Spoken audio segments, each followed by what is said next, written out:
It is clear from reports of the City Regions boards that transport is a key factor underpinning city region development in Wales.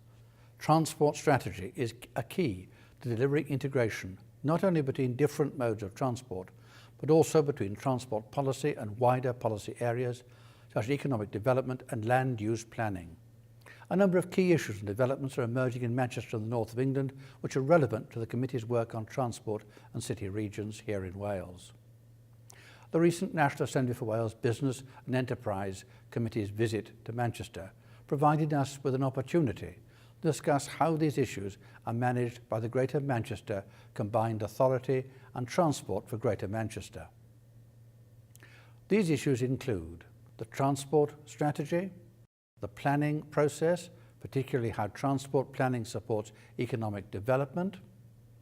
the approach to and evidence base for the development of transport schemes and services, wider issues such as branding, ticket integration, information provision, regulation of bus services, and development of new rail franchises. Manchester has a well-established tram network, the Metrolink, and is in the process of developing the network further. The October 2013 Capital Region Metro Impact Study, commissioned by the Welsh Government, included proposals for implementation of tram light rail services, particularly the conversion of the City and Corriton heavy rail lines as part of a programme linking Cardiff Bay to the north of the city. The visit provided us with an opportunity to discuss the practicalities of tram and light rail,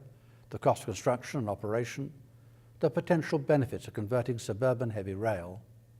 advantages or disadvantages in comparison to the bus rapid transport systems, and integration of tram and light rail with other modes of transport.